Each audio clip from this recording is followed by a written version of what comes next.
going on, friends? Welcome back to another video. I'm Lauren, an elementary teacher turned homeschooling mom in Texas. Today we're going to talk about planning. I'm going to share with you some tips, tricks, and maybe some new ideas so that you can be more successful in planning and carrying out all of your home learning tasks with a little more ease. So let's get into it. Okay, so as I'm sure that you know, there are many different ways to go about planning and getting to the desired outcome of learning, or even to encourage your learner to learn even more about something that they're already interested in. So I wanted to share with you a few different avenues of helping navigate those things and to better prepare yourselves or your learners and what they're going to be doing in order to get to those goals. So first, I wanted to talk about backward planning, and this is something that I've covered a little bit in my previous planning videos because this is something that I enjoy doing personally, starting with what I want the knowledge or desired outcome to be, like the goal, and then working my way down to the lessons and activities that will help to cover and to get to that goal. So I've made a little visual and I'll pop it right here in the screen, and I'm going to be using this a little bit later.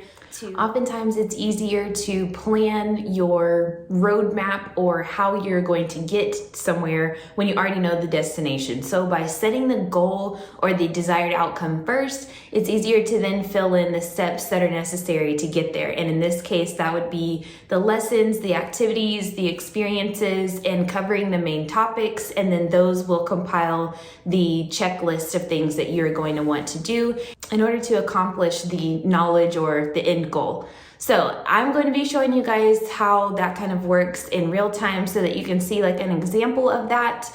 I will plug my other videos here in case you want to go and check those out, because those are less of an explanation and might be more of an example if you want to go and look at those and how I plan personally, if that sounds like something that is more similar to your style. I also want to talk about reverse planning, and some people do this in order to not only kind of have more freedom when it comes to planning and preparing for different tasks and learning activities, but also to provide their record keeping. So this looks more like carrying out a task or learning about a topic, or maybe doing like an entire unit study and then going back after each day and filling in what you did that day. And that will then serve as your like hard evidence, or kind of like your schedule of things that you've already accomplished that will better help you to prepare for what's next. But it also serves as a way to record keep and show what you've already done, things that you've already learned,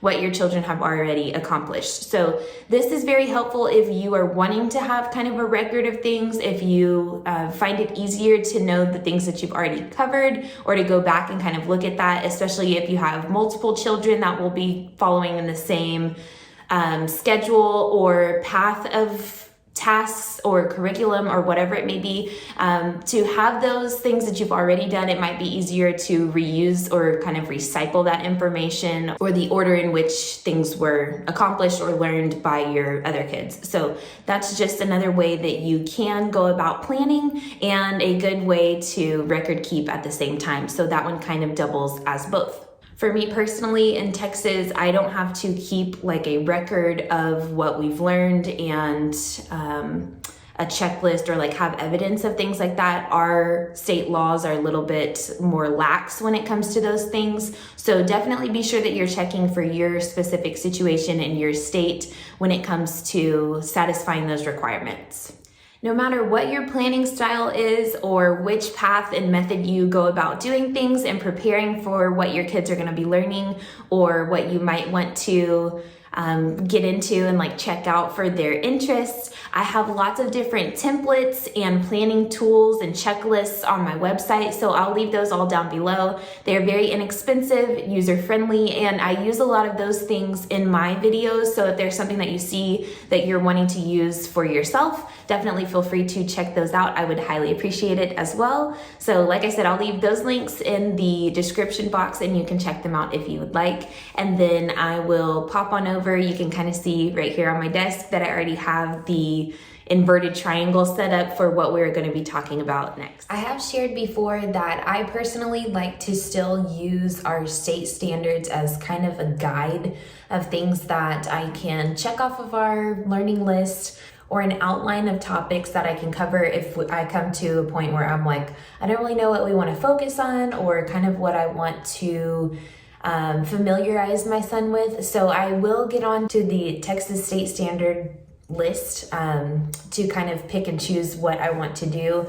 And sometimes I already have them laid out. I do like a 6-week kind of overview so that I can check off my list, but it's just kind of a rough idea of some ideas of things or topics and concepts that I can pick from. And we are going to do like a unit study of bats. I figured since it's fall, that's something fun. It's not as typical as pumpkins, but it still kind of goes along with the theme of fall and getting into Halloween and things. So we can still keep it fun and interesting and have the freedom to look into different topics and learn about some things a little more deeply than my son would if he was in traditional school. Okay, so I have this broken down into desired knowledge, main topics, and then the lessons, experiences, and activities to satisfy this area. So I told you guys that we're going to be focusing on bats. So I'm just gonna write that all the way up here at the top.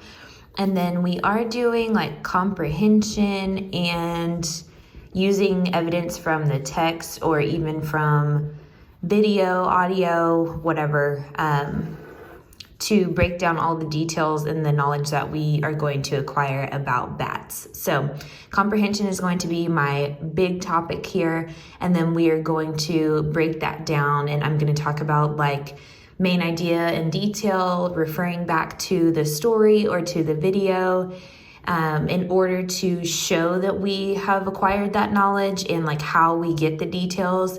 And then I will include like any activities or specific videos that we find or that I find and that we watch down here in this section. So I'll show you guys a little bit of a time lapse of how I'm going to do that.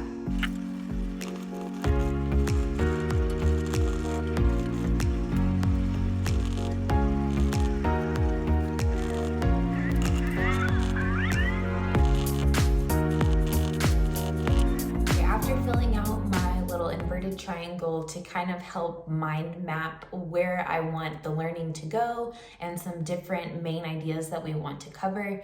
Now I'll go and find all of our resources. So the videos, I know there are tons of videos out there. I just searched for bats for kids and a number of them showed up.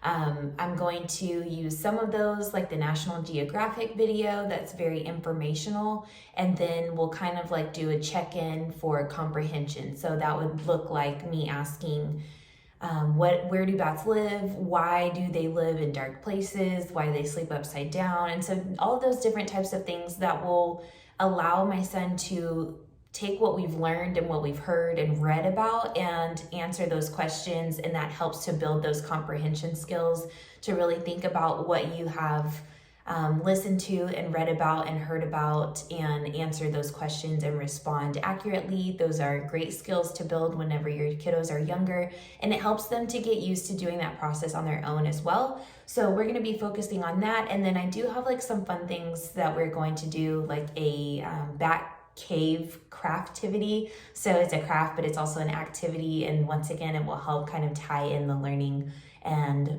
wrap it up at the end, but keep it fun at the same time. So I did just want to keep this very short and sweet and show you guys that you don't have to have all of the little tiny bits and details of your planning. You don't have to have a curriculum that involves everything. You can absolutely do everything on your own and find different resources and tools. Although it may take a little bit more time because it's not ready-made for you, you can tailor it to exactly what you're looking for and what your kids' interests and their, best learning tools might be. So if that includes more things that are along the lines of video or hands-on activities, then that's something that you can create and come up with on your own that best serves your kids. So I hope that you enjoyed this video. If it was helpful, I would love for you to give me a thumbs up and let me know in the comments what you're going to be carrying along into your planning and preparation.